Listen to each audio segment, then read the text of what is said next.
ಇನ್ನು ಅನ್ವರ್ ಮಾಣಿಪ್ಪಾಡಿ 150 ಕೋಟಿ ಆಮಿಷದ ಆರೋಪಕ್ಕೆ ಸಂಬಂಧಪಟ್ಟಂತೆ ಡಾಕ್ಟರ್ ಜಿ ಪರಮೇಶ್ವರ್ ಹೇಳಿಕೆ ಕೊಟ್ಟಿದ್ದಾರೆ. ಬಿಜೆಪಿಯವರು ಅವರಿಗೆ ಧಮಕಿ ಹಾಕಿರಬಹುದು.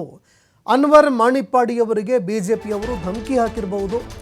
ಇದೇ ಕಾರಣಕ್ಕಾಗಿ ಅವರು ಉಲ್ಟಾ ಹೊಡೆದಿರಬಹುದು. ಏನೋ ಮತ್ತೆ ತದ್ವಿರುದ್ಧ ಹೇಳಿಕೆ ಕೊಟ್ಟರಲ್ವಾ, ಆ ಉಲ್ಟಾ ಹೇಳಿಕೆ ಬಿಜೆಪಿಯವರಿಂದ ಕೊಟ್ಟಿರಬಹುದು. ಬೆಳಗಾವಿಯಲ್ಲಿ ಗೃಹ ಸಚಿವ ಡಾಕ್ಟರ್ ಜಿ ಪರಮೇಶ್ವರ್ ವಾಗ್ದಾಳಿ ನಡೆಸಿದ್ದಾರೆ. ಈ ಪ್ರಕರಣದ ಕುರಿತು ತನಿಖೆಗೆ ಕೊಡುವ ಬಗ್ಗೆ ಚರ್ಚೆ ಮಾಡ್ತೀವಿ. ತನಿಖೆಗೆ ಕೊಡಬೇಕಾ ಅಥವಾ ಬೇಡವಾ, ಈ ವಿಚಾರಕ್ಕೆ ಸಂಬಂಧಪಟ್ಟಂತೆ ಚರ್ಚೆ ಮಾಡ್ತೀವಿ. ಯಾರದ್ದು ತಪ್ಪಿರುತ್ತೆ ಎಲ್ಲವೂ ಕೂಡ ಹೊರಬರುತ್ತೆ ಅಂತ ಡಾಕ್ಟರ್ ಜಿ ಪರಮೇಶ್ವರ್ ಹೇಳಿಕೆ ಕೊಟ್ಟಿದ್ದಾರೆ.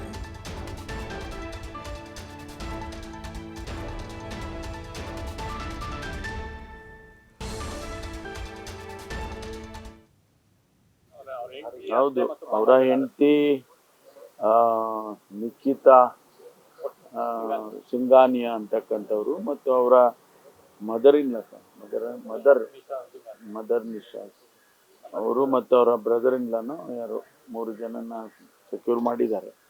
ತಗೊಂಬಂದು ಇಲ್ಲಿ ಪ್ರೊಡ್ಯೂಸ್ ಮಾಡಿ ಈಗ ಅವರು ಕಸ್ಟಡಿ ಕೊಟ್ಟಿದ್ದಾರೆ, ಜುಡಿಷಿಯಲ್ ಕಸ್ಟಡಿ.